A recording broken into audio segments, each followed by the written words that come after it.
Got something from Boo.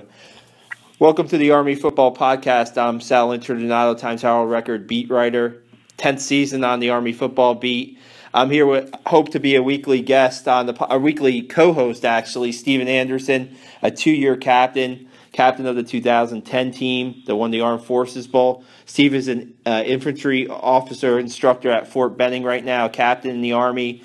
And Steve, let's just get right to it. Just what was it like for you as a former Army football player to watch that 28-13 win over Temple last Friday night? It was an amazing feeling. It was amazing watching the team play with such passion, and limiting the turnovers is really what, every year just breaks your heart as a fan and as a player that, turnovers just seem to just take a lot of, momentum out of the game.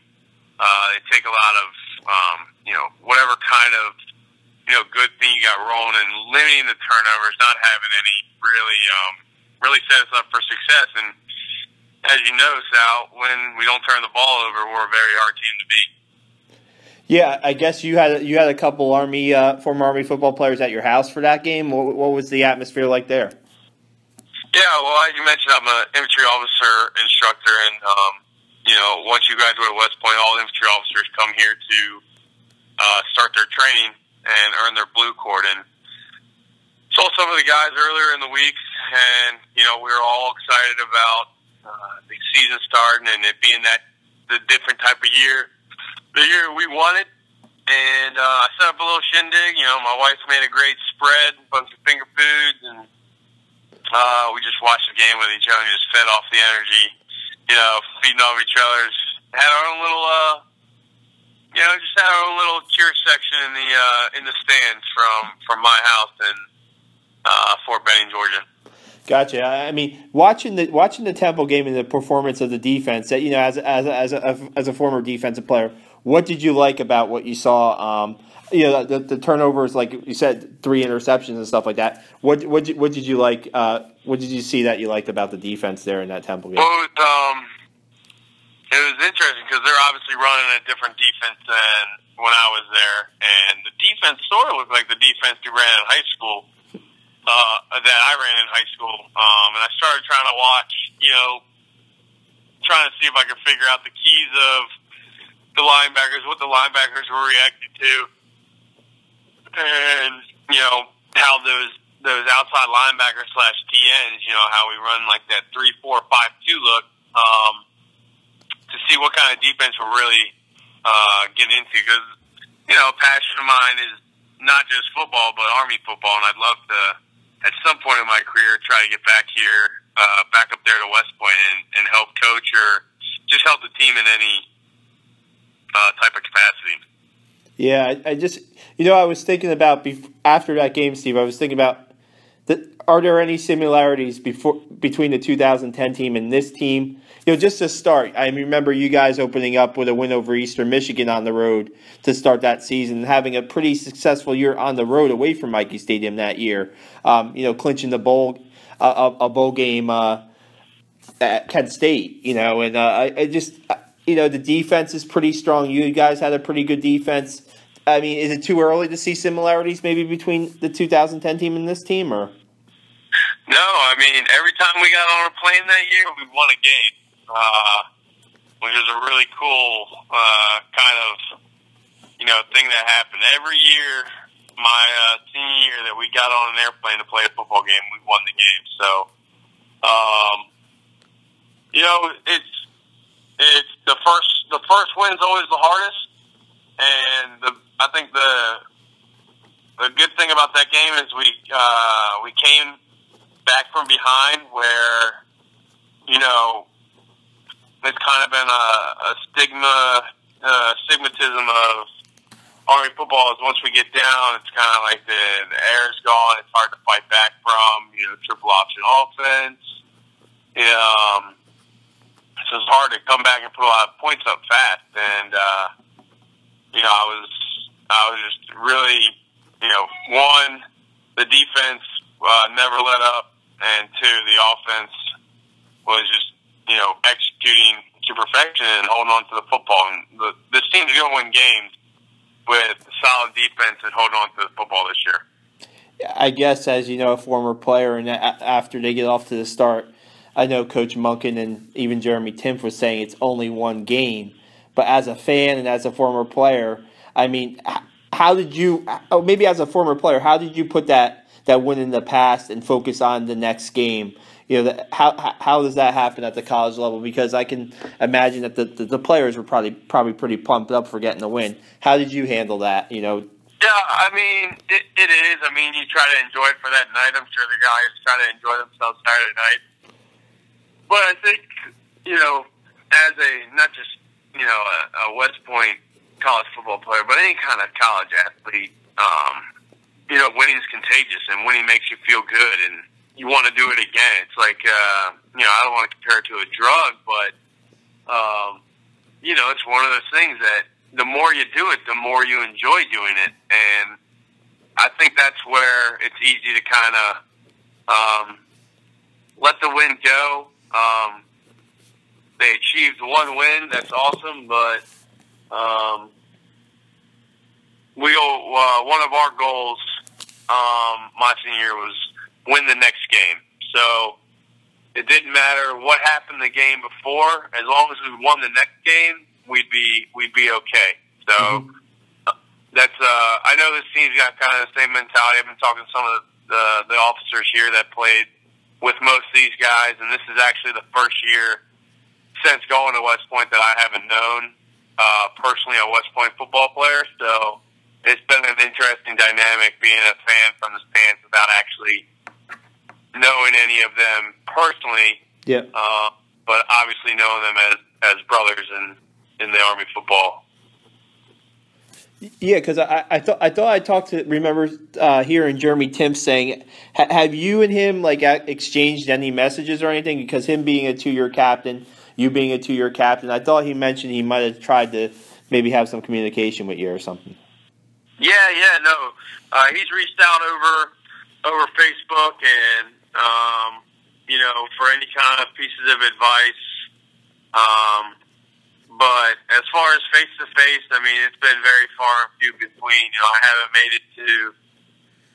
made it back up to West Point since I saw them practice for Navy during my wedding weekend last year. Mm-hmm. I saw some of the guys when I went up there to do the recon for the wedding in July. So we've talked a little bit, but you know, it's just, you know, it's a new group of guys, and I think the leadership they have right now, as far as the coaching staff and their senior leaders, and their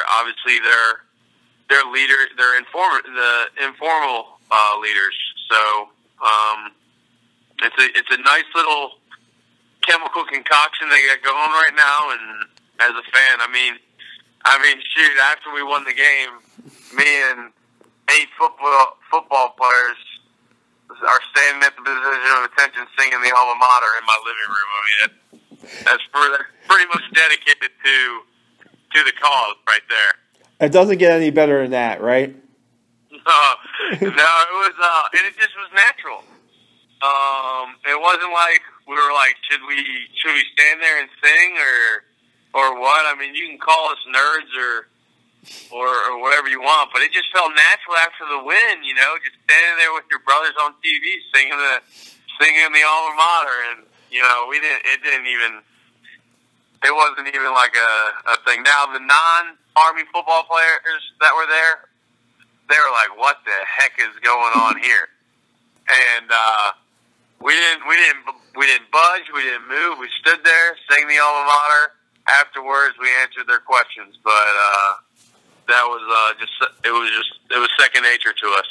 Do you think that this is something that you might do a little bit more this season with the guys that are there, or do you? I mean, I guess schedules are different and stuff. So. Yes and no. I think just based off of my job, there's no personal interaction with the students now that I'm an instructor. Yeah. And since that was the last weekend before I became technically their instructor, so probably won't be doing it with those guys, all of those guys specifically, but Yeah. I'm going to find unique and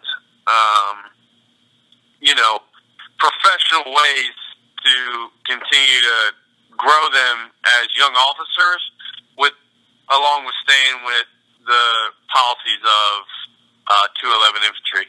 Gotcha. I guess maybe you'll be singing it. Hopefully, you'll be singing the alma mater a couple more times after wins this year, right? Oh yeah, absolutely. I got a funny story that just recently happened. Was not a lot of people know this, but I lost my class ring shortly after the 2010 season. Shortly after I got the ring, and I had insurance on it, and I had bought it. I paid whatever the insurance policy was on it, and I got a replacement ring. Haven't had the ring since 2010.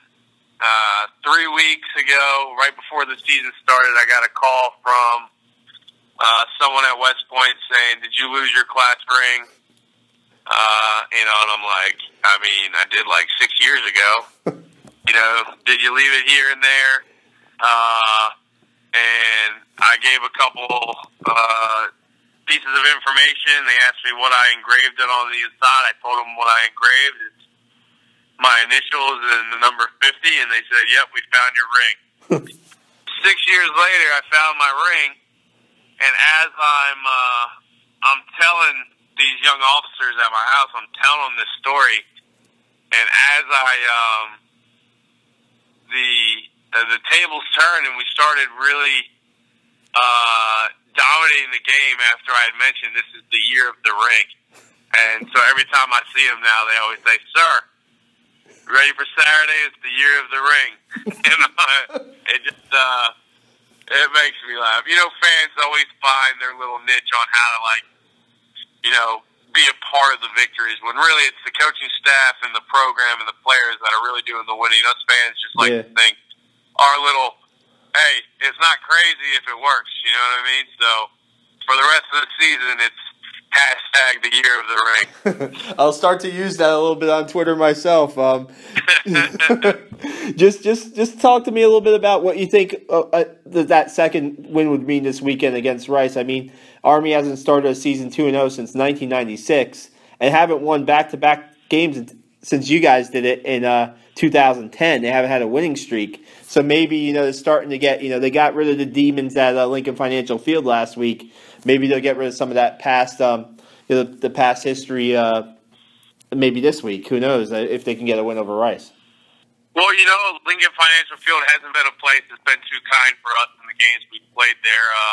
I believe we've beaten Temple there before, but, out of all the years we've played Navy there, we haven't done very well. So to be able to go into a place that yes, it's a completely different atmosphere against Temple, but to continue to execute and pull out a victory shows that this team isn't worried about last year. They're not worried about what's happened in the past. They're really just focused on the future and where their leaders will take them. And Coach Munkin is a very motivating individual. He can get you fired up, and he'll put you in the right place that you need to be. And these young guys, I just think they are too determined to allow anything but what they can control affect the way they play. And I really believe this is a group that can start 2-0. It's coming home against Rice. It'll be big. It'll be real big. And as you said, 1996 was a long time ago, 20 years. Hey, I tell the guys, why not? Yeah, I remember even in your senior year, 2010, you always would say since 1996 this hasn't happened.